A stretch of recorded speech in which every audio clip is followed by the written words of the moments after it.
It is, isn't it? There we are. Time to talk. Order.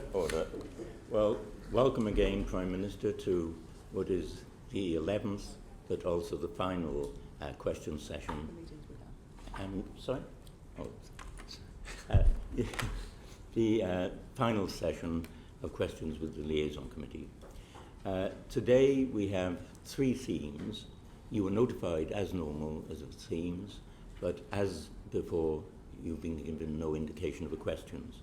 The themes today are, first, the business of governing; secondly, the consequences of constitutional change; and thirdly, interventionism and foreign policy. As this is a shorter session, I intend to go straight into the first theme, the business of governing, and John Denham. Delivery, or at least can we ask about how your experience of trying to make public services better actually shaped your policies? You began saying wise spending, not big spending. You began with a very top-down approach to public service reform. Today, you've more or less doubled real spending in most of the major services, but an approach to public sector reform which even some of your advisors say are quite similar to things you'd opposed in the past. Can you pick out what the major events were that caused you to change the approach that you took to public service reform over the past 10 years? First of all, on the level of public spending, I think we were always determined to increase that significantly, since I think one of the big problems that we inherited was an underinvestment in the public realm. So I think that was always going to happen. Secondly, the big change that came about, or evolution in thinking, if you like, was to move from a situation where the reform was very much driven from the top down. And I mean, I don't ignore the importance of that, incidentally. I don't think we would have got the big improvements on literacy and numeracy in primary schools, or the initial gains on waiting lists coming down without that top-down approach. And I still think that it has its own validity in certain specific areas. For example, accident and emergency departments I don't think would have been changed, but for a very specific centrally driven target. On the other hand, I think as our experience of changing structure developed, then I became a far stronger advocate of breaking down the monolithic structures, opening things up to competition and contestability and so on, but doing it still very much on a basis of keeping the values of the public service intact. When you look at the opposition you had to those changes, you once talked famously about the forces of conservatism. I don't think you named them at the time, but I just wonder now, when there's less people to offend, whether you'd like to say who the forces of conservatism were. Well, it was taken at the time, that speech, as an attack on the Conservative Party, which actually it wasn't. It was, in fact... why not, exactly? Which is also what the Labour Party thought. But it was really to do with small c conservatism, and it was in part born out of my experience in government that was already pushing me towards more radical structural reform of public services, and also the view, which is the view I hold more strongly now than ever before after 10 years of government, which is that just as companies and organisations are subject to continual change, almost a permanent revolution in change in order to keep up to date with the way the world's changing, so public services have got to do the same. And in the end, part of the trouble with top-down approaches is not merely that if that top-down approach slackens for any reason, the pressure comes off, it's also that the centre is too slow to keep up with the pace of change that is happening, and therefore I mean, I, particularly in relation to the health service, have moved very much to the view, which is why we've introduced these reforms in the past few years, that you need what I would call self-sustaining and self-generating change. And I think that is, you know, if you look at where the really big falls in health service waiting lists have come, and that was the problem we inherited in 1997, they came when we started to introduce patient choice. So where were the forces of conservatism? Were they primarily within Whitehall and the civil service structures, or were they the people out there that you wanted to deliver change? I think, I mean, again, my experience of change is that whilst you're introducing it, everyone says it's a terrible idea. I mean, provided, you know, the changes obviously are in the right direction. Once they're introduced, it's a lot easier. If you take tuition fees, for example, when we first introduced those, I mean, people described it as my equivalent to the poll tax. It was going to be a complete disaster. University applications would slump. It would lead to huge rises in inequality. Now, I think there's a virtual consensus that the system should change. Sorry, our Liberal Democrat colleagues. Thank you for acknowledging that. Maybe a little slow to catch up with that consensus, but nonetheless, I think you would have to argue, obviously, that it's in a completely different position politically today than it was then. And I think that really what happens, and I think this is true in the public services, it's true in every walk of life. I think if you talk to any corporate person who's taken through a big change program, they'll tell you when they first announced it, everyone said, well, I think this is going to be terrible, and so on. Some of the changes first introduced in the Labour Party were treated in the same way. So, you know, I think that in the end, the most difficult thing is just keeping people aware of the fact that nowadays in the public services, if you want the high expectations of the public met, you've got to be prepared to change the whole time. Can I be clear? Do you now think that you've changed the culture in the public services so that change, whatever the next round of change is, will be more widely accepted? Or is this simply an inevitable part of the business of governing, that whenever you try to change something, you're going to have that small c conservatism trying to hold you back? I think, truthfully, yes. I think you will always have that trying to hold you back. But I think that also, for example, in the health service now, there are major structural changes that you don't need to keep going back over, but I think they will carry their own momentum of change forward. For example, you know, tomorrow we're indicating to people how they can use the internet technology in order to make choices about their healthcare. If you think of this let's say 2-3 years down the line, where people can choose to have their operation in a range of different hospitals in the country, where independent providers can come in and provide the services if it's not being provided well enough elsewhere, there will be, of necessity, a lot of change that will come as a result of that. And so I think it's also getting people used to the idea, which is very common in the private sector, that nowadays you would expect continually, in a sense, to update and to adjust as the world around you changes. Several of the candidates for deputy leader of the Labour Party have talked about trying to overcome some of the alienation and hostility of public sector workers to the changes that have taken place. Looking back over 10 years, do you think you could have done more to take people with you on the changes? Yes, I think we could have, and I think it's important. And I'm not saying that we got this right over the last 10 years. It's important constantly to explain to people why it is you're trying to make the change. But I also think that, you know, you also need to be able to create, though, a culture in the public service which does not immediately resist change or end up in a situation which I think there is a risk happening here. And let me, you know, try and choose my words carefully. But I think there is a danger sometimes that the public service unions and associations almost get into a competition with each other as to who can, you know, flag up the most resistance to change. And I think that can sometimes be unhelpful because it ends, you know, what was interesting to me is when we held, on the 30th of April this year, with the help of the King's Fund, we held this seminar, a meeting on the National Health Service, and we had everyone there, including Unison, the BMA, and so on. So the RCN, all the people that we might have expected to be very, very critical, they were still critical, but all of them said, that the National Health Service had improved immeasurably over the past 10 years. Now, mean, my point to them is that occasionally it's a good idea to state that and then go on to your criticism, rather than simply making your criticism, which leads the public to believe the health service is getting worse, when actually it's absolutely obvious on any independent basis it's getting better. So I think, that too can be a problem in taking people with you.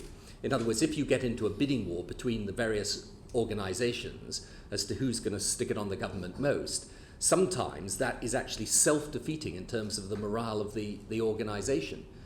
Because I find with public service workers, what they most want, in a sense, is recognition of their commitment and their dedication, their professionalism. And to be self-critical for a minute, I don't think we have, and I have, said sufficiently to our public servants, you are doing a great job of public service. And even though I believe these reforms are necessary, that is in no way a diminution of my respect for your commitment or your professionalism.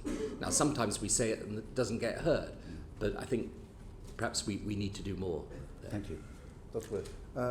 Prime Minister, I won't go into top-up fees, but in 2004, Lord Butler famously described your style of government as sofa government, saying, and I quote, "The informality and circumscribed nature of the government's procedures risk reducing the scope for informed collective political judgment."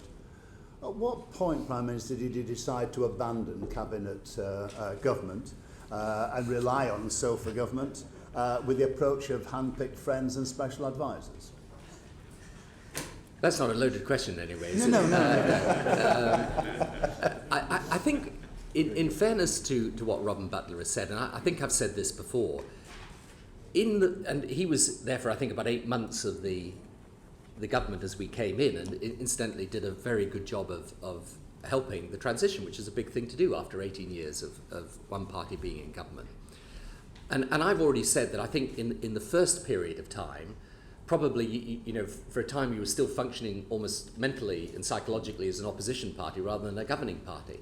But I have to say, over the past years, I mean, it just wouldn't be correct to say there isn't a proper functioning cabinet government. I mean, there's I don't know, 50 different cabinet committees. I mean, I chair, I think, 16 of them. There's all of the major public service reforms we've done in the last few years have been not just through cabinet committees, but through cabinet itself with detailed discussion on it. And I just don't recognise the description.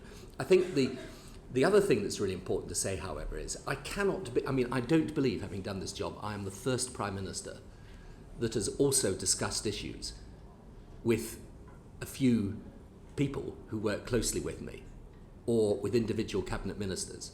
I mean, if anyone's telling me that prior to my arrival, the Prime Minister would wander into the cabinet and for the first time the subject would be opened up for discussion and no one had ever had a private discussion beforehand, I frankly don't believe it.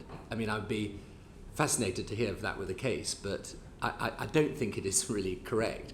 And I think that you can, I mean, it's true there is a sofa in my study, but that can't be a huge innovation either. There presumably were at least chairs or something for people to sit on, and not just a desk and a chair for the Prime Minister prior to my coming to office. I'm sure Prime Minister Baroness Thatcher would have said the same thing if she'd been asked the same question. But isn't a consequence of sofa government? I'm continuing down this theme, is that special advisors like Lord Adonis and Lord Burt in fact are able to develop policies which don't have the support of individual departments. I'm talking about academies, for instance, top-up fees I think was another one, the move into nuclear power, all decided by unelected special advisors who are, if you like, ahead of the senior civil servants in policy making. Isn't that not been a danger of the time you've been in office? Well, or do you not recognise that? I don't really. I mean, when I was a lawyer and you used to do the pleadings and you used to say, you used to deny the allegation, and then you used to say, if which is denied, the allegation has any validity in it, then you give your explanation. And I would say to you, one, I don't recognise the description of sofa government, but two, insofar as you do have discussions with smaller groups of advisors, I think that's perfectly natural. And actually, in relation to special advisors and politics, I mean, I want to say something that very clear, although it's not, I think, very popular in many quarters. I think the job of politicians is to have a strong programme, to get elected on the programme, and then to carry the programme through. And I think special advisors perform a very valuable role. And incidentally, we probably have a smaller number of specially appointed people who new governments bring in than virtually any political system in the world. I mean, we've got, 3,500 senior civil servants. We've got, I don't know how many special advisors, but it can't be more than a few score. And they do an excellent job. They're a vital part of the system. But the idea that a sort of special advisor comes forward with an idea and then the Prime Minister just introduces it. I mean, the Academy programme, for example, has gone through an immense amount of discussion and debate and indeed adjustment over the years. The programmes for reform have very much been led by the departments themselves. On nuclear power, there have been I don't know how many different energy reviews over the years, and then there was a process of review and consultation again over the past couple of years as the situation on energy got more tight. And I think sometimes people just fail to distinguish between the policies that they disagree with and the process of coming to make those policy judgments. I think, Prime Minister, there's clearly political debate which agrees or disagrees with a particular policy, and that's absolutely right and proper. But your government, one of the hallmarks has been to say that it's evidence-based policy, and it's a mantra that comes in for every single department. And yet on key areas of public policy, there appears to be very little evidence to actually support the policy direction. You can disagree, with that direction. That's fair comment. But the evidence behind, for instance, academies, the evidence behind nuclear power appears to be very, very small indeed. Well, but I think that's a matter of dispute, with the greatest respect. I mean, for example, on nuclear power, nuclear power is hardly a sort of new idea. It's hardly the first time anyone's ever thought of nuclear power. We've had nuclear power stations in this country for over half a century. Nuclear power is used around the world. I mean, the one thing you're not short of is evidence about nuclear power, the industry, how it works. Now, it may be a good idea or it may be a bad idea. I happen to think it's a good idea for the reasons that I've given. But I don't think you could possibly say that those people who advocate nuclear power today have no evidence to back it up. I mean, there's very little for academies. There's very little for academies. Well, I don't agree with academies either. I think you don't agree with them? No, sorry, I don't agree with what you're saying on the evidence about academies.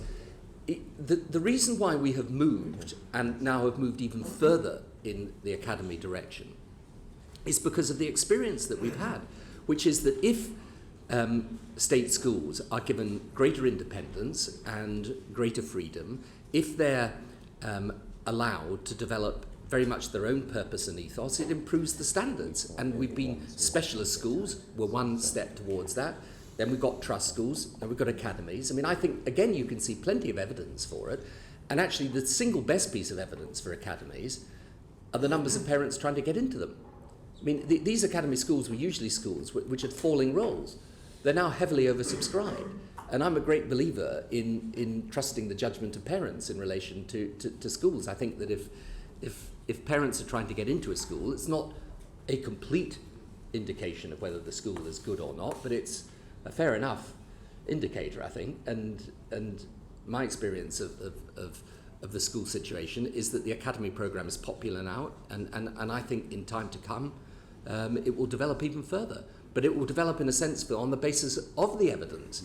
I mean, if the academy programme succeeds, it will develop even further. I mean, if it didn't, it wouldn't. But I think the evidence so far is very promising. Unless we're careful, we're going to run into serious time problems. So could we have concise questions and some brief answers, Prime Minister? Yes, sure. In on issues that can be seen as populist, like asylum and immigration or counter-terrorism, do you think you're open to the criticism that rather than stand firm in the light of what professional advice or objective evidence may be, this is taking second place to the something must be done syndrome, and that's led to poor decision-making and policies? I mean, again, I don't really accept that, because I think in respect of asylum or immigration, there are real public concerns out there that you have to meet. The public concerns, yes, but the evidence may point the other way. For example, on Section 4, the removal of support from fellow asylum seekers, that policy has been shown demonstrably to have failed, or Section 9 in relation to vouchers again. Do you ever get to this position where you think, well, we're in a hole, we better stop digging? Well, I think the trouble is, you know, I'm not saying all the measures have worked, and one of the things you've got to get into the acceptance of, in a way, in government, I think this is quite important actually for policy making in the future, is to accept that when you try certain things, some of them will work and some of them won't. In the private sector, again, this is a very common, you know, people understand that completely as a culture. But you see, we had to bring the asylum claims down. And so we had to take those measures, and we have.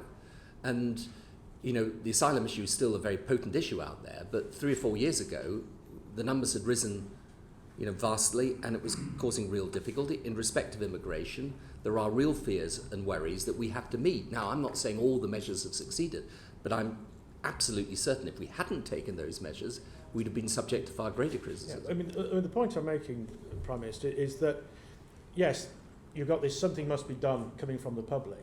The question is then, what do you do? And is it evidence-led, or is it simply a knee-jerk reaction to some of that? Is policy being made in a rush, effectively? In those two examples, neither have actually led to a reduction in immigration. In fact, probably the contrary, because people have just disappeared and gone missing into the woodwork, so you can't actually remove them.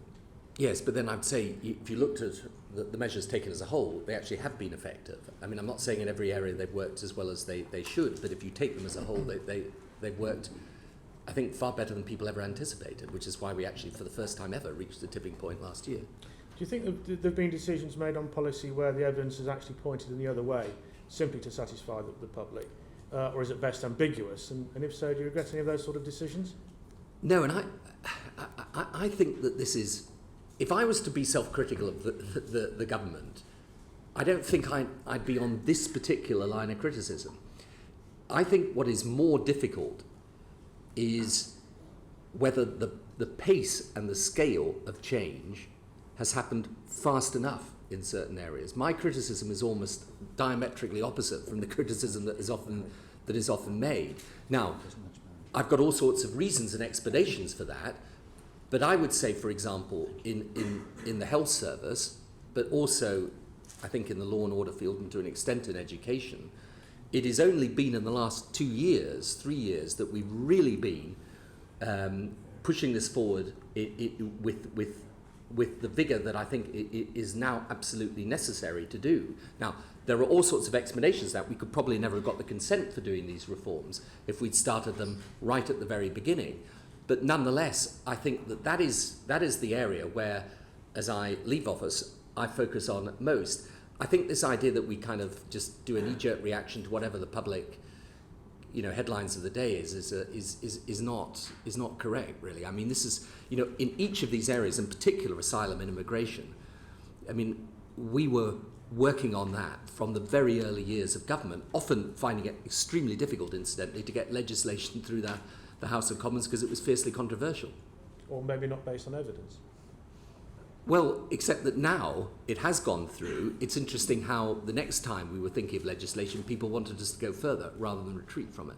But the point is, I mean, some will work, it's clear there's an issue, some will work, some won't work. The question is when you start and put things right. Yes, and I think that's a fair point, that as you go forward and as your policy evolves, then I think you can see some things that are working better than others. So, for example, if you take issues to do with social exclusion in schools, I mean, I would say that when we first set a target for reducing the exclusions, which we wanted to do for perfectly good reasons, we had to be careful that didn't send a signal that kids were to be kept in school, even if, truthfully, they would have been better off out of it. So you had to adjust the policy. And I think there's nothing wrong in saying that or admitting it. And I would have a further evolution of that policy today, which is, I think, often in the third sector or the voluntary sector, some of these things can be done better than through the traditional processes of the local education authority. Very Chairman. Prime Minister, can I ask you where you started off 10 years ago believing passionately in social mobility, and isn't it the case that some of the policies, particularly in education, where they might work very well, you know, putting the consumer first, you know, diversity of providers and all that, work very well in health, but when it comes to education, you must reflect on some of the research now showing that social mobility is actually, with all our spending on education, all the innovation, social mobility has slowed down. I mean, sometimes how you measure this is a whole, thesis all on its own. However, let me just go straight to this point. I think this, one of the most important things over the last 10 years that we have done is to focus on early years learning.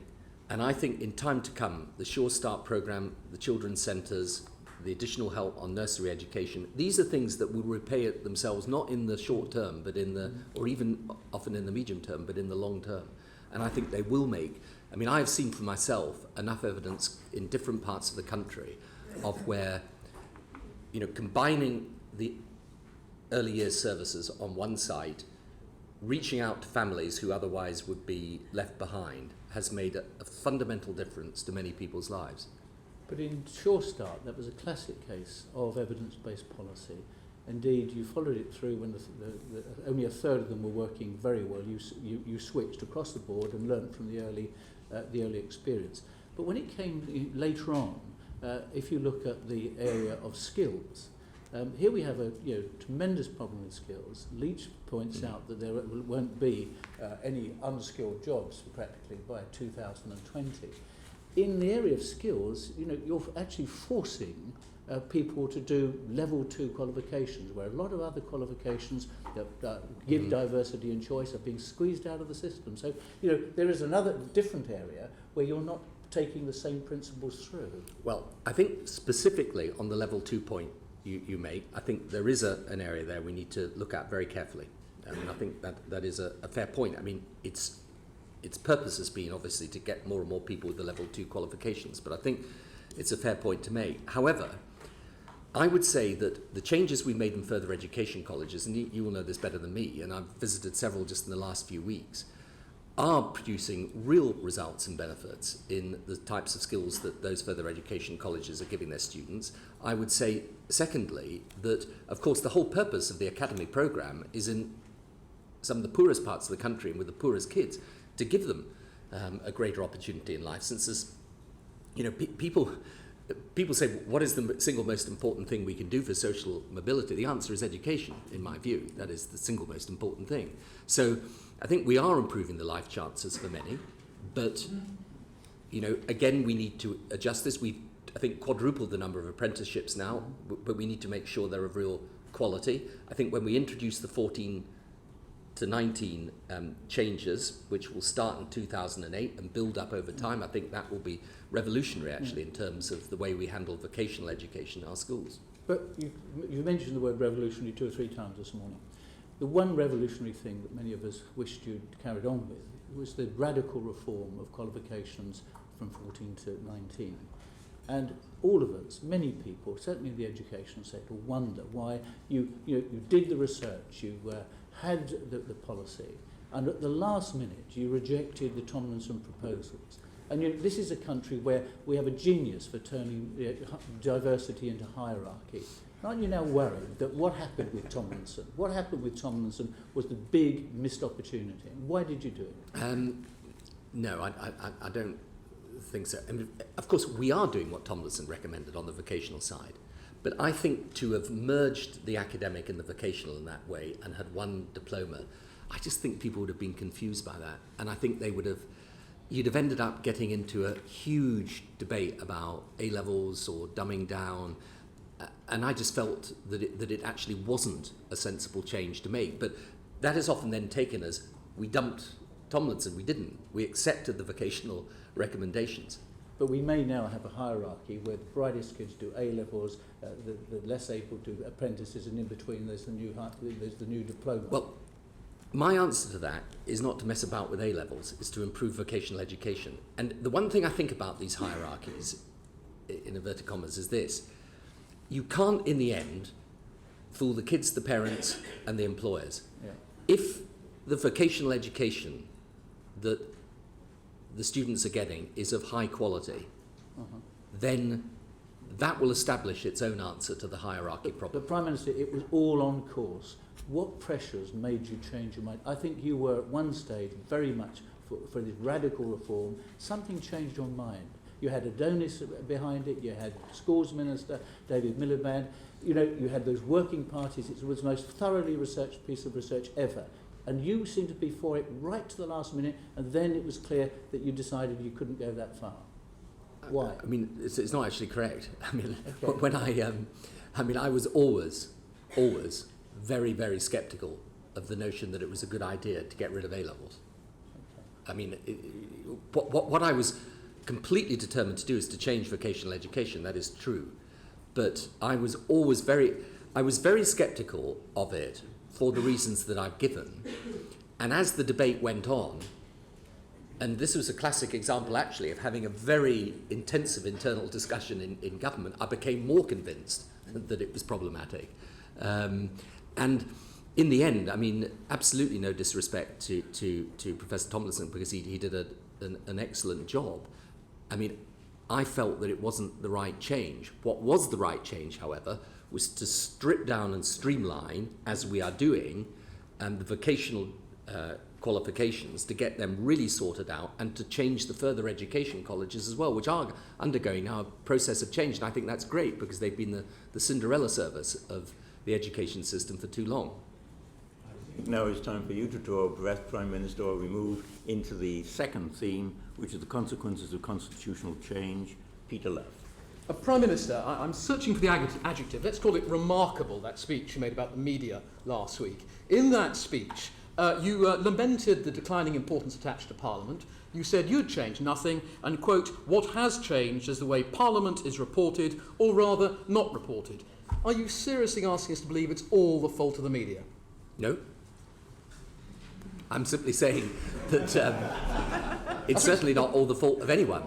But there is a relationship between the way Parliament is reported. It's no one's fault. That's not the point. The point is you don't get the same focus on parliamentary debates as you got when I first came into Parliament, and certainly 20 years before that. I mean, I just defy any... I mean, the chairman of your committee is in a better place to talk about this than any of us. But it's just the fact. It's not anyone's fault. It's the way the world works. Well, perhaps it is someone's fault, Prime Minister. Writing in this week's Spectator, Charles Moore stressed the importance of the principle of le patron mange ici for any organisation. And let me put it to you, you haven't manged, the proprietor eats here, for those who haven't the Prime Minister's skills in French. And let me put it to you, you haven't manged ici a great deal over your 10 years. The worst voting record of any Prime Minister since the war, spoken in only 4 debates, apart from Queen's Speech debates, 3 of them in Iraq, evoked the Parliament Act on 3 of the 4 occasions it's been used, and 2 of them when you had a majority in the largest party in the Lords, halved the opportunities for topical questioning at Prime Minister's questioning time, flooded the Commons with 22% more legislation in the previous 10-year period, while modernisation meant members of Parliament didn't have the time to consider it, routinely timetabled bills, meaning the Commons Library couldn't even estimate for me the number of clauses that haven't been considered in the Commons, arbitrarily abolished the historic office of Lord Chancellor, encouraged your ministers to make statements to the Today programme rather than the House of Commons, and as your first and most symbolic act, moved the Whip's office out of number 12 Downing Street and moved Alistair Campbell in instead. Weren't you sending a pretty powerful message to the media? What you mean, where the Whip's office is the sort of... I mean, well, Peter, I mean, honestly, I mean, by all means, I mean, it's a great list, but let me just respond to you directly and head on. The thing that matters about the patron manging ici is the number of times the patron turns up and answers questions, right? If you go back over my period, I have actually spent longer answering questions in the House of Commons than either of my 2 predecessors in the same period of time. I've made more statements in the House of Commons, and yes, it's true as a result of the large majority, I have not turned up to vote in the same way, but it's not turning up to vote and going through the lobby that's holding me to account, it's questioning me, and that's what we're doing here, and I'm the only Prime Minister ever to have agreed to come along to this committee. So, I mean, by all means read it out, and as for the legislation, we have pre-legislative scrutiny, far more than we ever did before, and I think that will develop even further. The modernisation of the Houses of Parliament, with the greatest respect, is not a matter for me, it's been a matter for you guys. Now, whether you want to have it the old way or the new way is up to you or not, and I might have my own views on that as well. But the fact is, it is a myth, and that we have somehow said we're not bothering with Parliament anymore. It's just not correct.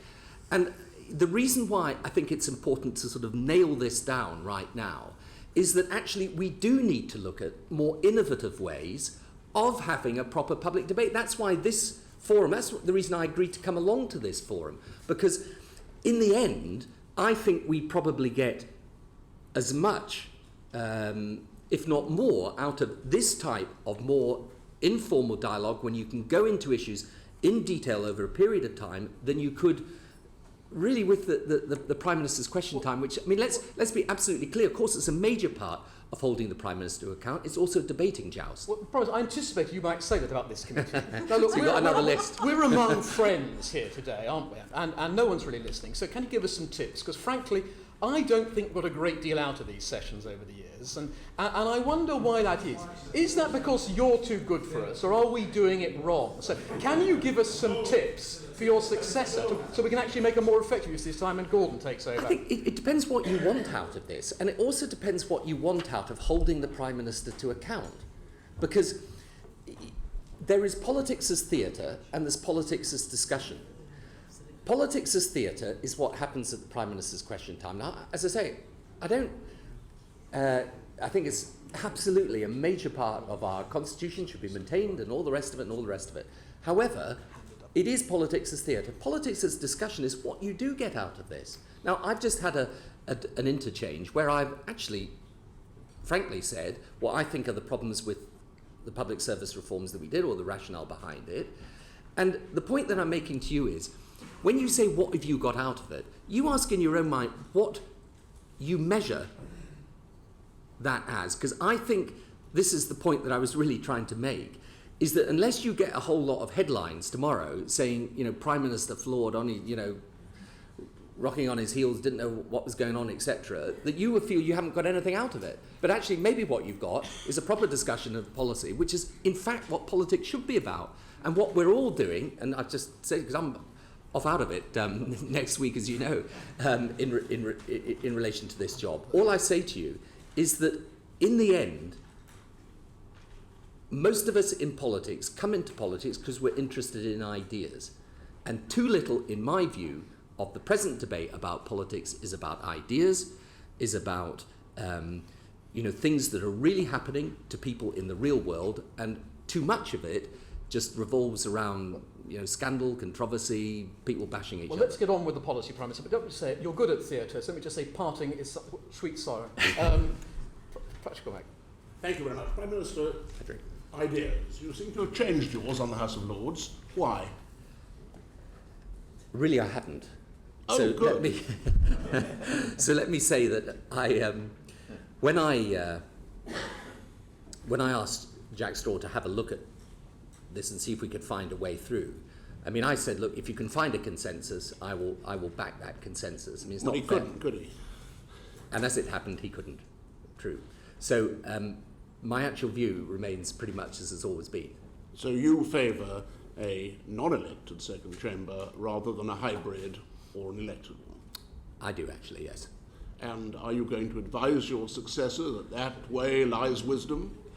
No, because I think he's perfectly capable of making his own mind up on the issue. And if people take a different view, which people do on this issue, that is entirely justifiable too. I mean, all I'd say, I mean, again, this is not advice to my successor, it's more my comment to my colleagues in the House of Commons. I mean, I would just say, be really cautious of trying to replicate the House of Commons and the House of Lords. I don't think that really works. I think if we want it to be a proper revising chamber, it's best to be a different type of chamber. And I understand the tremendous pressure there is, because if you ask people, should it be elected or non-elected, everyone will always say it should be elected. But I think your danger is, and I say this as someone who's had a lot of toing and froing with the House of Lords, as you know, over the years, but I do think we benefit from having people who've not necessarily spent their life in politics, who come in and can give a broader experience and so on. I personally think that's quite helpful. Pity you wobbled then, isn't it? Well, I didn't. It's not that I wobbled. I felt that if you could get a consensus on it, and I didn't think it was right for me to stand in the way of that as it had been part of our manifesto programme. But, I mean, you asked me my view, and I've given it to you honestly. Now, Prime Minister, we have all these people of experience in the House of Lords, including the former cabinet ministers. Now, what's your intention? Are you going to do a Heath and stay in the Commons? Are you going to do a Stockton and go in the twilight of your years to the House of Lords? Are you going to do a Major and go and chair the MCC or something? What is your intention? What are you going to give to the country through Parliament after the 27th of June? Well, I really don't know, but I'm very happy staying as I am for the moment, thank you. I mean, not as... But you don't rule out going to the upper house. Member of Parliament, I should say. I was about to answer all Peter's dreams of getting what he wanted out of a session of this, yes. Sorry. Carry on. Prime Minister, can we turn to another part of the constitutional picture where your legacy is mixed, and that's devolution. Your manifesto in '97 said of your devolution proposals for Scotland, I quote, "The union will be strengthened and the threat of separatism removed." With a Scottish nationalist First Minister in Scotland, that hasn't happened, has it? Well, I'm not sure about that. I think the fact that the SNP beat us by 1 seat is obviously unfortunate for us as a Labour Party. But I think the interesting thing is that support for separation in Scotland is significantly down from where it was in 1997. And I think if we hadn't met the legitimate aspirations for people in Scotland and Wales for a greater measure of self-government, and in Northern Ireland too, we would have weakened the United Kingdom. But I think it's perfectly natural that from time to time people want to vote for different political parties. And if I could give you some advice, George, get your own party sorted out there, and then they'll offer us some competition rather than nationalists. I think the threat of separatism... I think the threat of separatism hasn't been removed, which was the aspiration. But can I turn to a related question? The Scottish citizen, through his MSP, has total control over Scottish domestic policy. And through his MP, he has leverage, sometimes decisive, on English domestic policy. The English citizen has no leverage at all on Scottish domestic policy. Through his own MP, he has control over English policy, but that can be overturned as it has been. Now, how could that conceivably be a balanced, sustainable, constitutional settlement? Well, the alternative is the English votes for English MPs, and I just completely disagree with it for the reasons that were given 40 years ago when first debating devolution in Ulster. You go to two classes of MPs, it'll do a lot of damage. But don't you risk then having two classes of citizens, and may that not be more important? You see, I think the way that our constitution works is through a balance, and I don't pretend that you can state all this logically and define it in a way that satisfies everybody. But the fact of the matter is that the English are 80% of the votes, the MPs, and so on. If you end up in a situation where you end up with English votes for English MPs, you will create the two classes of MPs, and you'll do exactly the damage that people thought would be done all those years ago when devolution first was raised for Northern Ireland, and they rejected them, both parties, and they were right to do it, in my view. Can we look at the damage that may be being done at the moment? If you take higher education, we've just been talking about, a Lithuanian, a Pole, or a German pays nothing for his education in Scotland, whereas an English student does, and his parents are probably subsidising everybody else through their taxes. Now, how on earth can you defend that? Well, in the end, what we do is we give a certain amount of grant, public money, to Scotland. They decide how they're going to spend it. We don't increase that, incidentally, as a result of the decisions taken by the SNP government there. If they decide they want to spend the money in a different way, they can spend the money in a different way. But then they're going to have to tell the Scottish people what other services they're going to reduce in order to pay for it. What they certainly can't do is increase the spending and then just hand us the bill. Can we just talk about the money? Because there's a certain amount of headroom in Scotland which enables them to fund public services which are either not available or paid for in England, access to certain drugs. Now, Lord Barnett, he of the Barnett formula, last year denounced the Barnett formula as over-generous to Scotland. He said it should be scrapped and sums of money returned south of the border. Do you agree with him? I don't, no, because again, I think it's part of the balance that we have in our constitution. And I think if we want to keep the UK together, the Barnett formula is a small price to pay for that, even though I understand why it causes concern in parts of England. And, You know, I think that if you look at what has actually happened to the UK over the years, when you think of the amount, if you look around the world, the amount of secessionist pressures and separatist pressures there are and various disputes that there are within countries, I mean, I think we have found a way through that. And the interesting thing about the SNP is that I think if they did try to move towards actual separation, they would be brought up very sharp by the rest of the Scottish Parliament that is opposed to it. But isn't your legacy to a Scottish Prime Minister a United Kingdom that is less united and people who feel less British? And isn't the going to be much tougher for him because of where he comes from? I don't agree with that at all. And I think one of the reasons why we should be proud of actually what the UK is today is that if you go back to 97, I mean, let's not assume then that the UK was under no pressure from separation. It was under intense pressure in Scotland, to a certain extent in Wales, and of course Northern Ireland was how we know it was.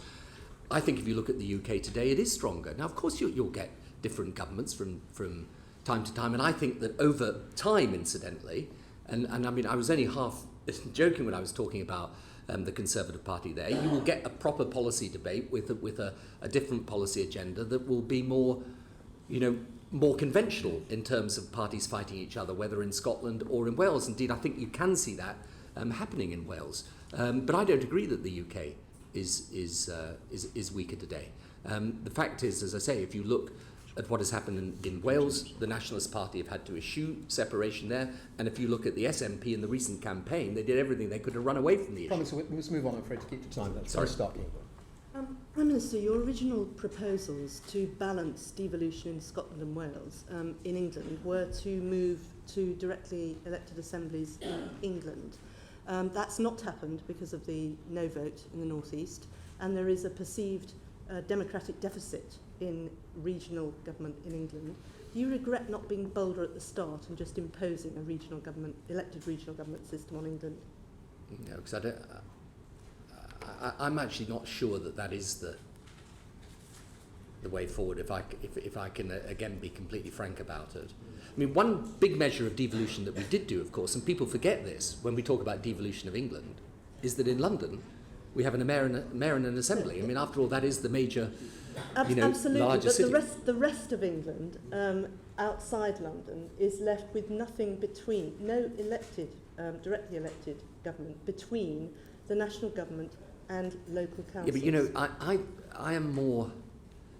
I mean, this is again is somewhat controversial. I personally believe that we will eventually. I make this prediction in sort of 10 years' time. We will have elected mayors in most of our big cities, and I still believe, honestly, that is the way that we should go. Okay, I mean, I know that's not everyone's cup of tea at all, but I mean, I think, for example, when you've got a city like Birmingham, you actually, I mean, we should be going. We should also go back to the days politically, I think, where you could get major figures emerging in local government who would then go on to the national stage. And I think that has happened less in the past few years, but I think you can see how it could happen again. And I personally think that is, I'm not saying in every set of circumstances is where people want to be, but I think that's a better way to bridge it. And the problem we found in the North East, because we tried to do a regional assembly there, and if it was going to work anywhere, it was going to work in the North East, because of the coherence of the North East. But truthfully, we found when we got into the campaign and the referendum, the Teesside did not feel the necessary link with Tyneside, that County Durham did not necessarily want to be in the same place in terms of government as Newcastle, and even that Newcastle and Gateshead didn't. So, Prime Minister, your keenness on elected mayors is an interesting congruence with the leader of the opposition party. But can I just take you to local government itself? Because although funding for local government has increased, so has control of local government by central government with the top-down performance regime and ring-fencing funds. Did the government get it wrong at the start? Because it now seems to be loosening up and freeing up local councils. And what would you recommend to your successor, that he should loosen up controls on local government still further? Well, again, for my successor, that's up to him. He should be absolutely free to decide what he wants to do without advice from me. In relation to local government, however, I think what we did was we pushed through changes which were top down, but again, a bit like the rest of public services, I think if we hadn't done that in the early stages, it would have been very difficult. But we are now trying to develop a more nuanced way of partnership with local government, so that, for example, in some of these partnership area agreements that we're now putting together with local government, they could have a lot more power. And I, incidentally, this is one of the reasons why I do think this ties in with mayors and so on. I could see a situation where in years to come, if you had a powerful elected mayor in major cities, you could even, on some of the issues to do with benefits and unemployment and so on, have a situation where local government had greater power to influence those issues as well. And I just think that in the end, we needed to do this for the first few years, but I think we are right now to evolve to a more devolved system. Thank you very much. Alan Beath. In your early constitutional changes, you were working from an agenda which had been prepared beforehand with a lot of discussion, including cross-party discussion over devolution, constitutional convention, the Cook-McLennan discussions on a whole series of issues. And that, to me, is the best basis for making fundamental constitutional change. But when you came before us following the decision to create the Supreme Court and what was initially a decision to abolish the Lord Chancellor, you said that in retrospect we could have done it better. Had we published a paper, had we taken a step back? In other words, you'd moved from a very deliberative way of making constitutional change to sudden announcements when the consequences hadn't been worked through. Isn't the first process a better one? Well, it depends what it is you're trying to do. And I said what I said then about the Lord Chancellor's position. But just to emphasise, the reason why I was so concerned to get a change in the Lord Chancellor's department is that I always saw it as a major delivery department. I'm talking about the method of making Yeah, no, I understand that, but it was a matter of urgency for me to get that done. But well, was that the same with the Ministry of Justice? Because having admitted to us that maybe you didn't do the first one the right way, when the Ministry of Justice was created, the Lord Chief Justice read about it in the Sunday Telegraph, and the process was quite clearly a very unsatisfactory one for the senior judiciary. Why wasn't that the subject of some general discussion beforehand without the commitment being made before the discussion started?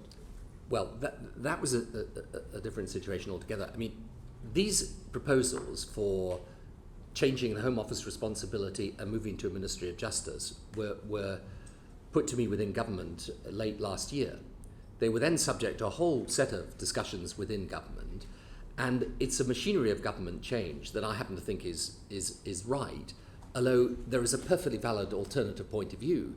But what was necessary there was to make sure that we freed up the Home Office to focus more tightly on the security and terrorism issue, and also got the end-to-end case management within the criminal justice system. Now, I'm afraid I don't accept that it involves any constitutional change for the judiciary at all.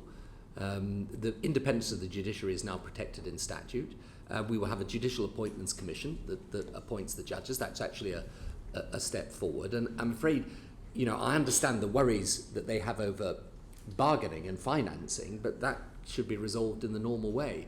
So I don't really accept that was simply, tossed on people's desks like that. So when you began this discussion within government, which doesn't seem to have involved very many people, not even the Lord Chancellor, why didn't you open it out at that stage, publish a paper, indicate this was the direction the government wanted to go, and get all the complications sorted out? Well, there is, to be fair to what you're saying, there is a case for deciding you'll do machinery of government changes differently. But let's be clear, no government up to now has done that, has said if we're... Well, you did it yourself in the early years of your... Well, these were constitutional changes. So yes. No, but I don't accept the Minister of Justice is a constitutional So change. you disagree with the Lord Chief Justice when he says we are now in a position where there is no agreement on the proper constitutional position, and in his words, that there is a serious constitutional problem. I have an immense respect for the Lord Chief Justice, and he's doing a superb job, but I don't actually agree that we are changing his position constitutionally through putting the prisons and probation in with the courts. So you are prepared to leave office and hand over to your successor, having made changes in the way the judiciary relates to the executive, changes which were embodied in a Concord Act that had to be produced to deal with the problems that emerged. You're prepared to leave office with the head of the judiciary believing that there is a serious constitutional problem and that you haven't understood it. If I could have the constitutional problem identified, I'd be happy to look at it very carefully, but I don't think it is a constitutional problem. I think the real concern of the judiciary, and I entirely understand this, and if you read their paper carefully, it's very, very obvious. They want to know that there's someone in government that they can go to and make their case to, and they also want to know that they're not going to be at a disadvantage in relation to courts funding because the Ministry of Justice has got the prisons and probation in it too. I totally understand that. I don't actually think it's a constitutional point. However, let me just make one thing absolutely clear.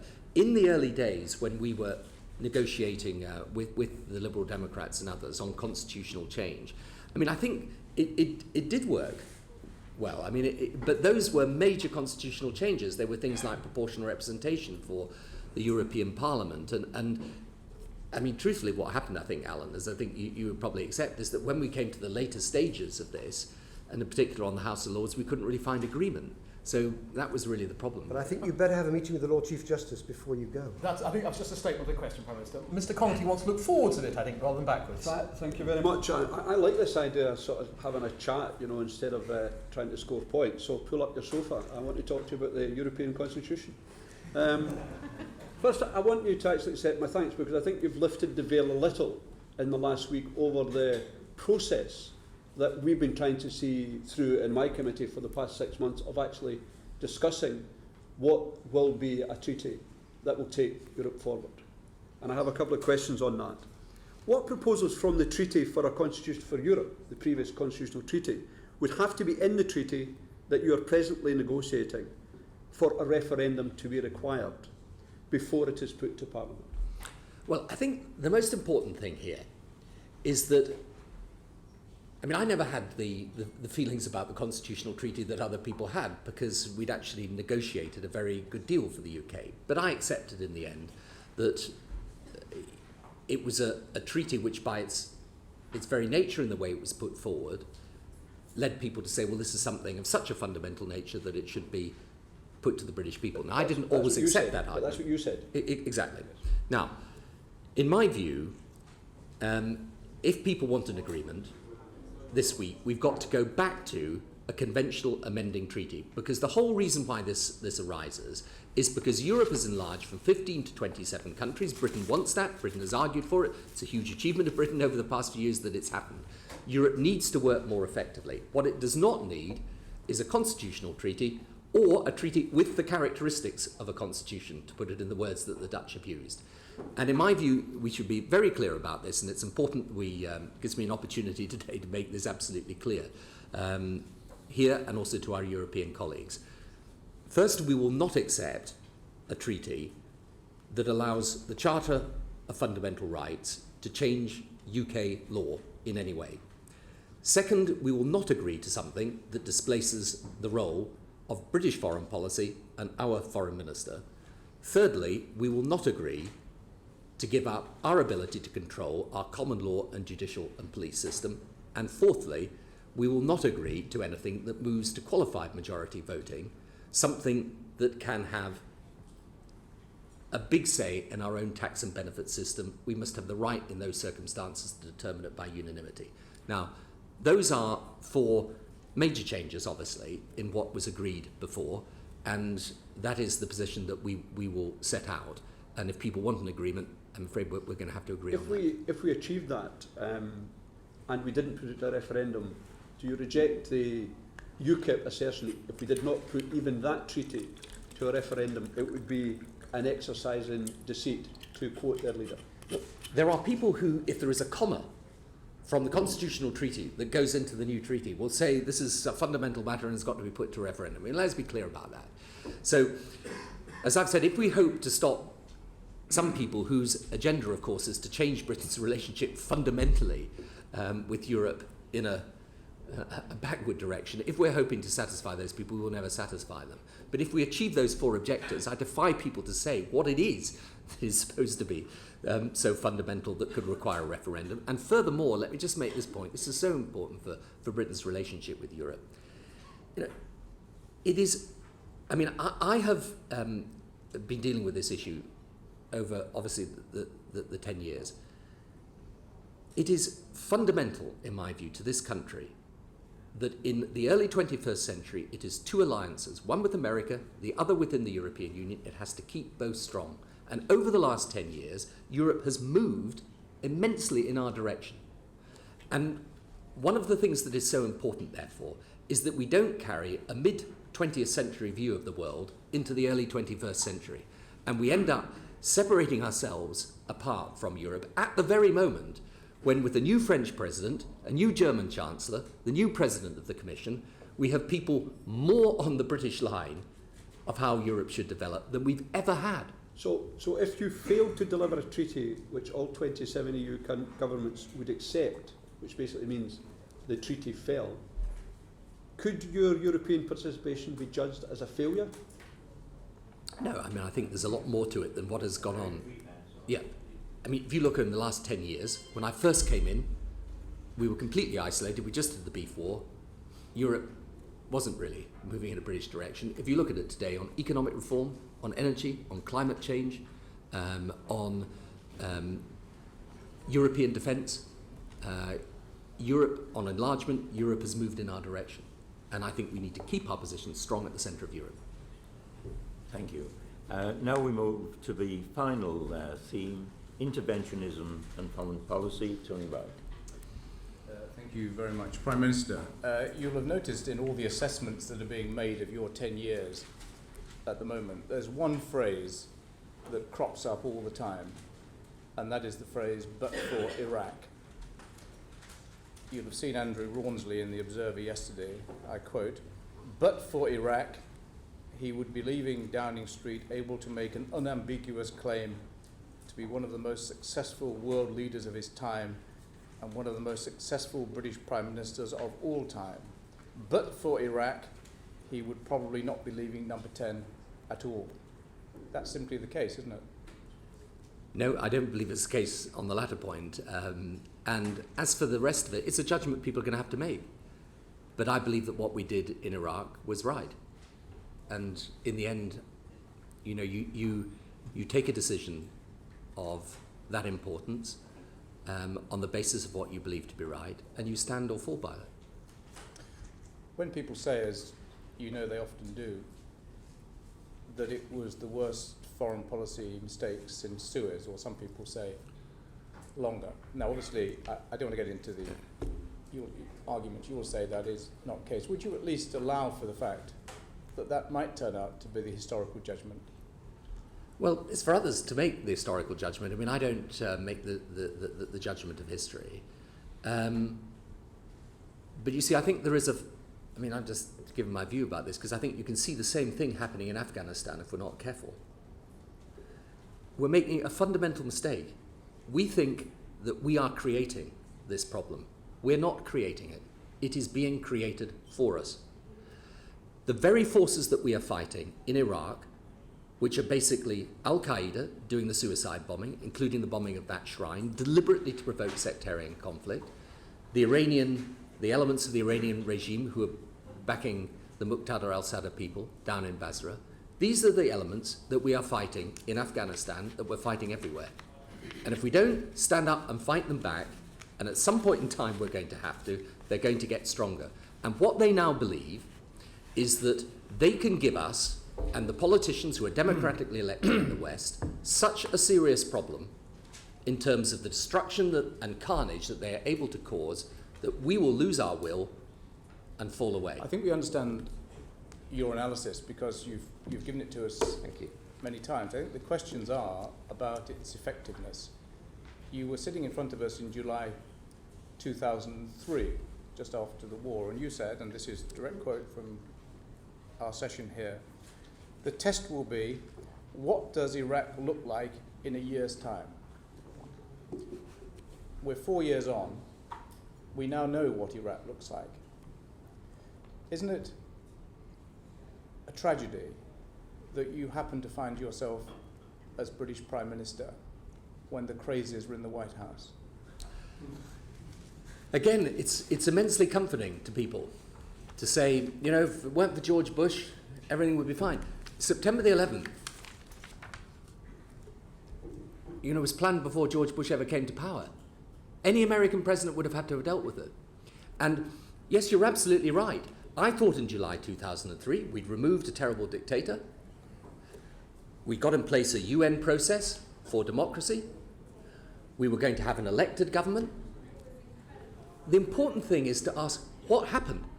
Well, in August 2003, the first thing happened, which is that they murdered the UN Special Representative and his staff by blowing up the UN headquarters.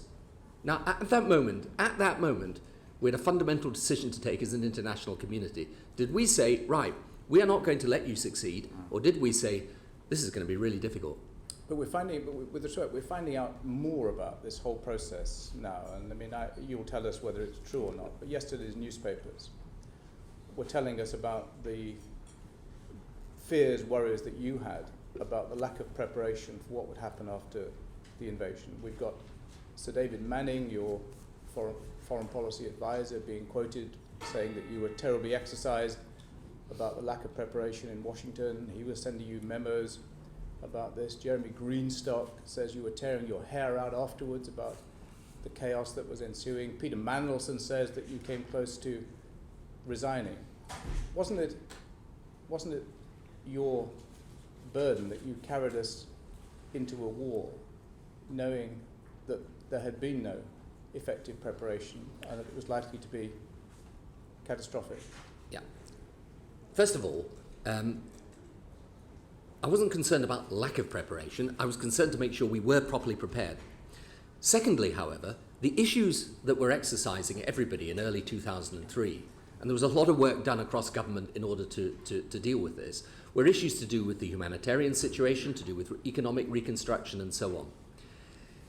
The absolute key to this, and this is in the end why I will carry on making this argument, and I believe in the end that people will understand the importance of standing up for what we believe in. It is so comforting to people to say there was an error made in the planning. Someone didn't spot what was going to go on. And you can have this argument about departification, the disbandment of the army, and I'm happy to go through that with you. But in reality, even if you've taken different decisions on those things, that is not what has created the problem. What has created the problem is that the people we're fighting have decided to give us a problem. What they have decided is that if they can hang on long enough in Iraq or in Afghanistan or anywhere else, then we will lose the will. And that's their argument. That's what they're doing. Was it the case, just to finish this, was it the case that you were warning about the lack of preparation? And I wasn't warning about the lack of preparation, Tony. I was saying it was important that we were prepared. But the areas of preparation that people were most concerned about were actually to do with the fact that you were removing the government. 60% of the Iraqi population was on a food program. 60% of them. There were large areas of the country which didn't have proper power and fuel and so on. So there were a whole series of things like that were immensely important. Now, what actually happened subsequently, however, is that as we began to get the country on its feet, as they started to make preparations for democracy, then, of course, the people who were fighting suddenly realized, if you let these guys succeed here, how do we manage to get across our case? How do we manage to how can we say that the purpose of the West and America is to oppress the Muslim world if actually Muslims for the first time in Iraq and Afghanistan are getting the right to vote? It's a difficult argument to make. Let me bring Edward Lee in. What created the problem, and has at least given, you must accept this, a vicious twist to sectarianism, to influence of Iran, to extremism, to terrorism in the Muslim world, what's created the problem was your invasion of Iraq. I mean, Tony is right. You are arguably, and let me say this to the Tory, you are arguably the most successful Labour Prime Minister we've ever had in the domestic front. But on your political tombstone will be written one word, Iraq. Do you deny that? And are you in a state of denial about it? Edward, I'm in a position where I don't write what's on my tombstone, right? Other people do, okay? So I don't know what they'll do. What I do know is that if we end up saying that because these people are committing these acts of terrorism in Iraq or Afghanistan, that we shouldn't have done the removal of Saddam or the removal of the Taliban, then we're making a fundamental mistake about our own future, about security, about the values we should be defending in the world. And we cannot be in a situation where the harder they fight us, the less our will is to succeed. And if we're not careful, we will be in that situation. No, we've had this, as you know, this conversation many times. We have. Well, we know where we stand on that. But when you were taking these decisions that Tony was talking about, apparently you once told Roy Jenkins that you wish you had done history at university rather than law. I don't know if that's right. But when you took these decisions, did you have any sense of history? Did you go back to what has happened when, for instance, we were invading Afghanistan in the 19th century or Iraq in the 1920s? Did you go through this, what has happened in the past? Do you have any real concept or in your mind of, apart from the great vision thing, which you're brilliant at, and you once again you performed magnificently this morning, but on the history thing, perhaps you're a bit weak, are you? I don't think it is a weakness of understanding of history, and yes, I do have some understanding of history, and I don't think that anybody in my position ever takes a decision to go to war lightly. But the situation we were faced in, for example, if you take Afghanistan, was a situation where September the 11th had come out of there. The place had been turned into a training camp for Al-Qaeda. So we either allowed that to carry on or we stopped it. And I believe that we had to stop it.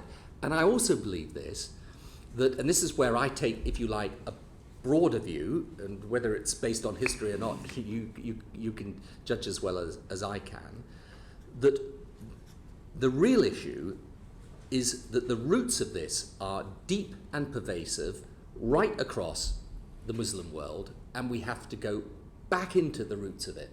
That's why the Israel-Palestine issue... Yeah, we have to go back in the roots of it. You've performed brilliantly in Northern Ireland. You realise the military solution doesn't work. You've gone into the roots of it. You've gone into the minds of Sinn Féin. Do you ever go into the mind of the Arab on the street corner, the Arab in Baghdad who's out of a job now, whose cousin has just been murdered in some sectarian killing, who's not interested in politics?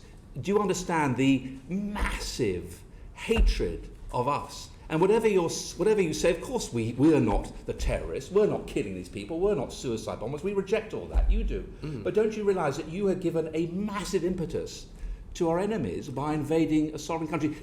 I know you're not going to, of course you're not going to accept that, but is there no smidgen of doubt at the end of your 10 years? No, despite all that's been written, is there nothing in your mind that says perhaps I may have made a mistake?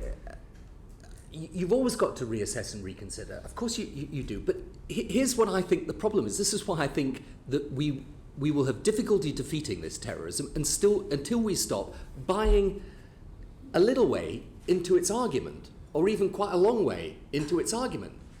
I mean, I was stopped by someone the other day who said to me, look at all these people that are dying in Iraq. And I said to them, we're not killing them.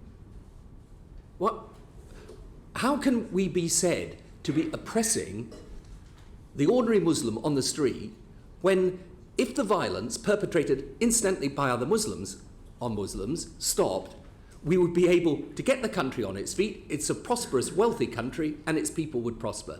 And my point is this: I don't dispute that on the Arab street there is a lot of hatred of the West. My point is, you're not going to defeat that until you challenge it.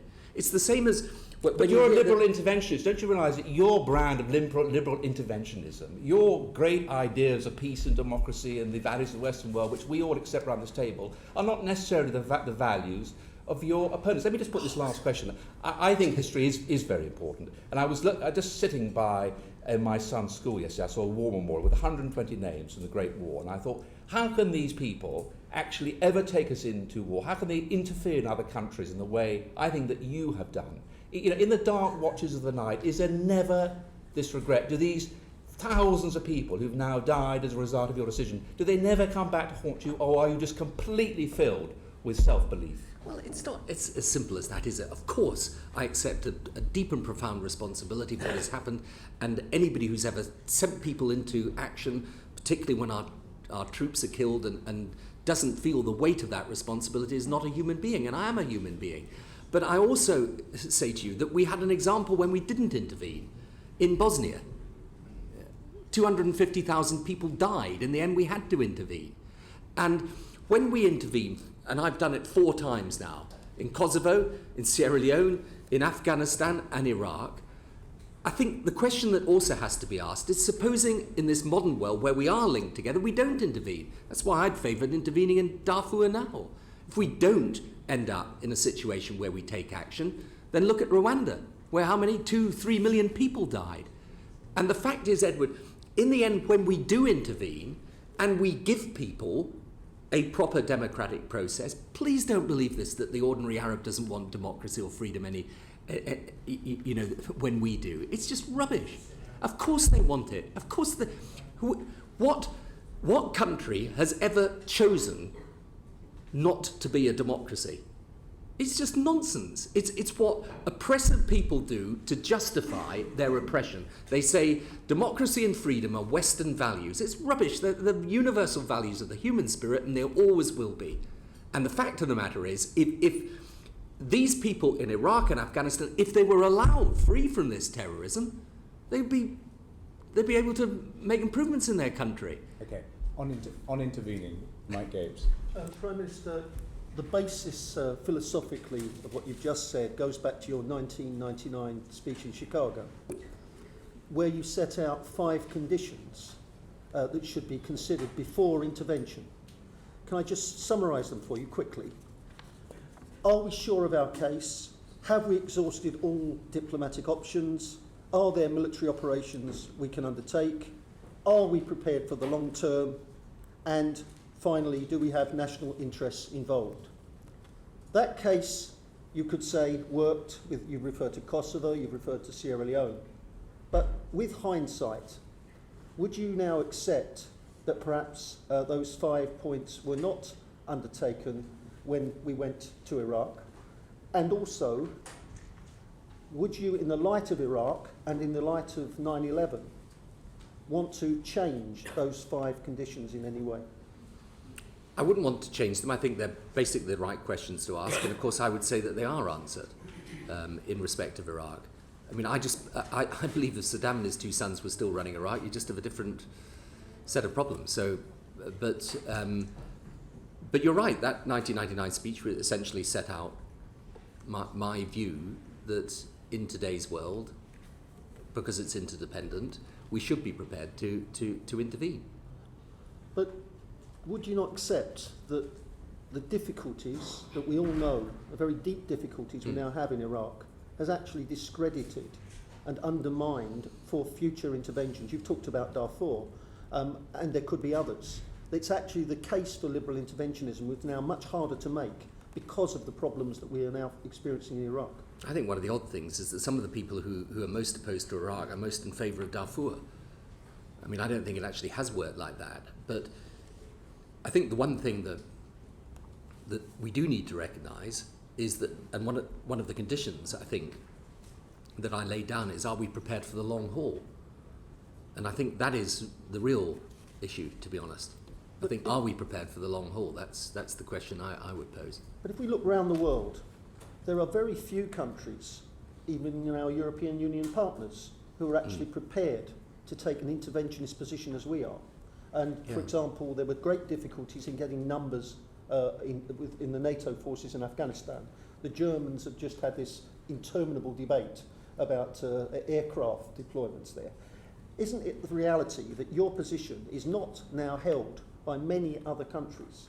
And would your legacy be secure, do you believe? Do you believe that our foreign policy is going to continue to have this interventionist approach? Or in fact, are we now facing a situation where we are out of step more and more at the moment with most countries in the world, and even thinking across the Atlantic? Well, I think, again, truthfully, Mike, that even when I made the speech, weren't that many countries signed up to that doctrine, if you like. But I believe that perforce we will be pushed in this direction as a world. And I mean, I think you're right, there are varying degrees of enthusiasm. But what's interesting is that in respect of Afghanistan, there are none of the arguments that there were about Iraq. And yet even there, we've got to keep people up to the mark now, 5-6 years on. And I think that's an important lesson all in itself. And what I would say to you is that, look, you can debate this, but the one thing I think it would be hard to refute is that over the past 10 years, for better or worse, and some people will say in certain circumstances it's for worse, you know, we have been in the thick of it. We have been right at the centre of every major international policy debate. Now, I think that the other thing we haven't talked about today is the rise of China. And I think when you look at the world 10, 15, 20 years down the line, a country like Britain, this is why I'm not a Eurosceptic. It's got nothing to do with sort of, you know, love of all things European, although I think European culture is great. It's to do with the fact that we are a country of 60 million people in a limited geographical space in a world in which China has, even today, more people in it than the whole of the European Union and the United States of America put together and doubled. In those circumstances, economically and politically, their power in the years to come is going to be enormous. And the best way for us to exercise our influence is through our alliances and through a policy where we are prepared to stand up and intervene in certain circumstances. Now, that's my view, and I'm, you know, whether it's, you know, the view of people in time to come, I mean, that's obviously that's their decision. But I think for us, it is the only way we are going to make this country count in the modern world, and we should be grateful for the fact we've got armed forces that are prepared to intervene. Because if we retreat to a position where we haven't, well, we'll be in a different situation altogether. But Prime Minister, it seems to me, and you've done it again this morning, that you keep rewriting the reasons for your intervention.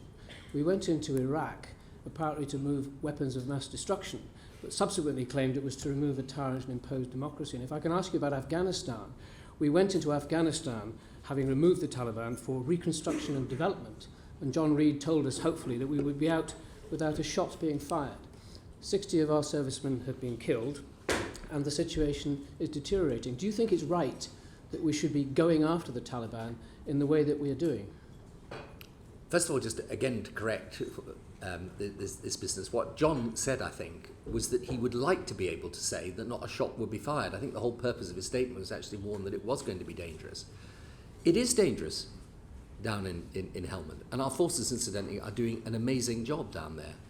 And it is difficult on reconstruction and development because, again, the Taliban and Al-Qaeda are employing the same tactics. I mean, just recently there was the reports of them executing a girl for going to school.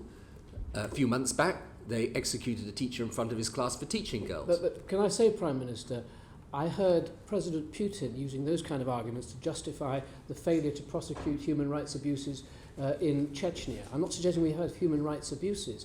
The fact that the Taliban is wicked or that the people in Al-Qaeda are wicked does not detract from the fact that we have set ourselves objectives which we then change. And the point I'm suggesting to you is not the problem in Afghanistan now, that we are going after the Taliban and in the process, to quote the Red Cross, thousands of people have fled their homes and are continuing to move in search of safer areas, and specifically indiscriminate methods of warfare, including attacks that, while aimed at military targets, can be expected to cause many civilian casualties, are carried out without taking precautions to spare civilians, and that's by international forces. How do you win the hearts and minds of the people that you're trying to provide development for if you are in the process making them homeless and indeed putting their lives at risk? Yeah, but Malcolm, I mean, I think some of those reports refer to things that are happening in other parts of Afghanistan. Down in the Helmand province, we are doing excellent work on reconstruction and development. We're doing it with often the full consent of the local population. And, you know, we're not failing in our objective. We're actually beating the Taliban down there. And it's important that we stand up and fight them. I mean, what are we going to do? Give up and walk away because they're doing these things of complete brutality. And incidentally, I think it would be very unfair if we started to compare what was happening in Chechnya with what was happening in Afghanistan, although you're right in one sense that I always said President Putin should be supported in dealing with the terrorism that was coming out of Chechnya.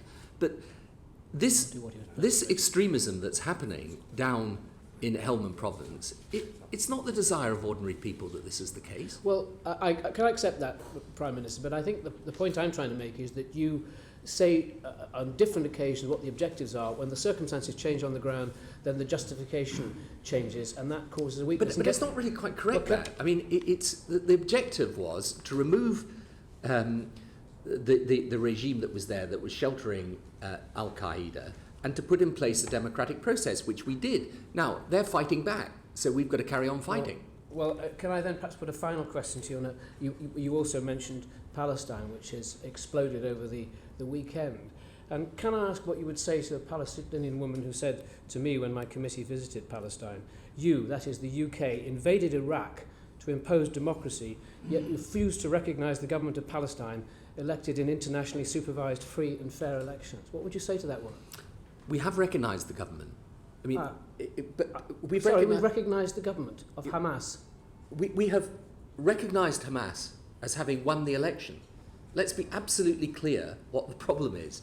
The problem is not whether we recognise that Hamas have a mandate and have won the election. Mm-hmm. The problem is that if they want money from us, and we are putting hundreds of millions of pounds from the European Union into the Palestinian territories, we need to make sure that that money is not being used for them to buy weapons. Now, they can get money from other people, I'm afraid, to go and do that, but they can't get it from us. Final point, Prime Minister. The point at the end of the day, those were free and fair elections by the people of Palestine. Do you not understand that people who voted for that government and then found it undermined by the international community do not really believe that you're trying to bring democracy to them? Malcolm, we didn't undermine. You see, this is why I say the propaganda of these people has got to be challenged. We didn't dispute the fact they'd won the election. We were perfectly happy to carry on giving the money to that government, provided that they eschewed terrorism and didn't end up in a situation where the money we gave them was then going to be used for terrorism. I mean, what else could we do? and therefore, to say that that amounts to a non-recognition of the government is just, I mean, it's nonsense. They were the same party before and after the election. Yes, but that's not the point. The point is not whether we recognise they won the election. The point is when they then come to the international community and say, right, here's the giving plate, we want hundreds of millions of pounds, surely we're entitled to say, okay, we will give you that money and we will help your people, but only if you give up terrorism. Could I, Prime Minister, just ask a couple of quick sort of personal questions at the end? One picks up what Edward asked you, which is this a bit about believing things too much. When we're all beating ourselves up over Iraq and not knowing what to do, what struck me was your absolute certainty about it. Now, I wasn't never sure whether that was just a front that you had to adopt or whether you really believed it. And then when we had the report on intelligence, it seemed to say that you believe things that you shouldn't really have believed. Now, you're often said to be a destiny politician, but does destiny sometimes get in the way of a critical examination of the facts? And do you really have doubt, ever have doubt? That's what I'm asking you. Of course. Do you? How can you possibly not have doubt? I mean, look, in the end, in politics, you have to come to decisions and take positions, and you do so on the basis of belief. But I mean, the idea that you don't have doubt about it. All right, you have doubt. Let me just ask this finally then. Is this a revelation? Let's have Give you a headline for tomorrow. He has doubt. This is the last one. You're almost certainly one of the nicest people ever to have been Prime Minister of this country.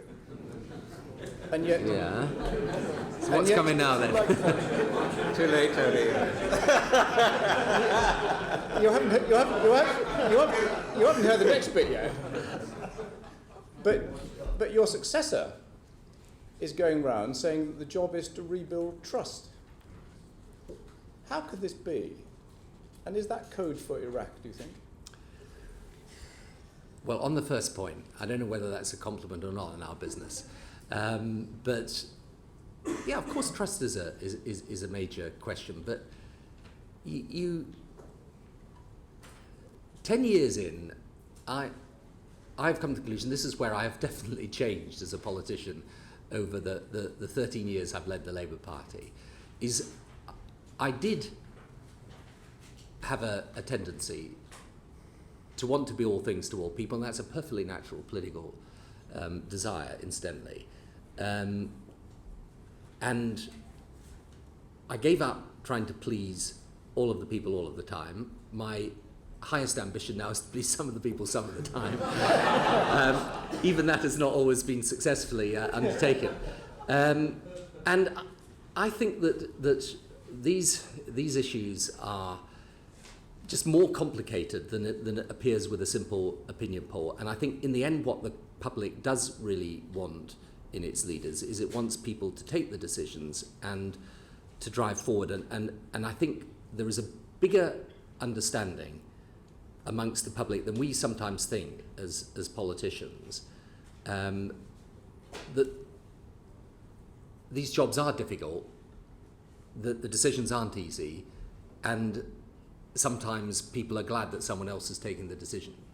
So you've just got to be careful with this issue, because in the end, I think what people really do want, they look for leadership nowadays, and they want it. And incidentally, I'm sure they will get it from my successor. Thank you, Prime Minister. Prime Minister, I'll be self-indulgent and allow myself one single question. Looking back over your 10 years as Prime Minister, what do you regard as a high point and what do you regard as a low point?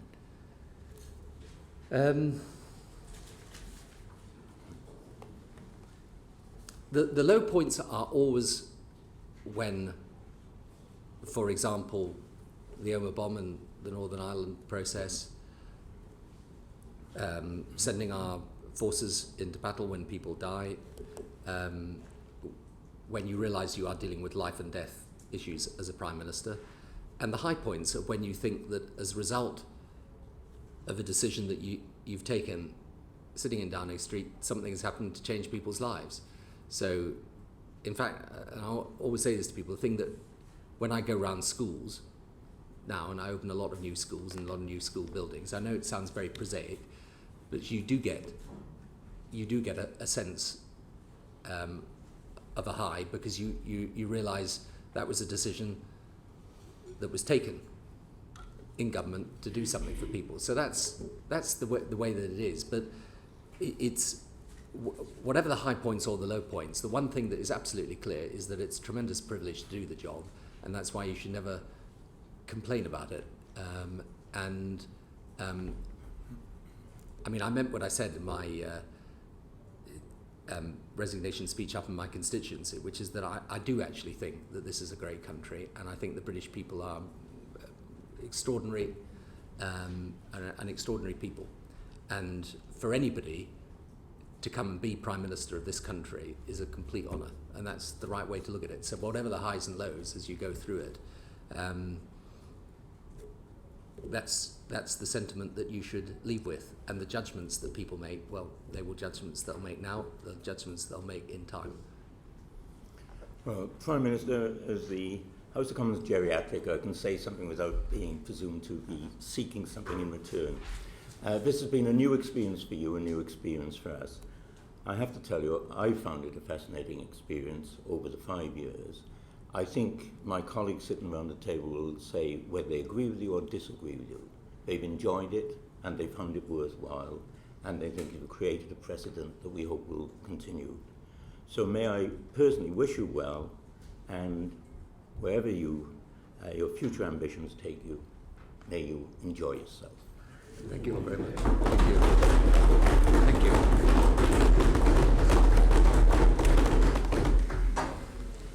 Very good. Brilliant. I think that was brilliant.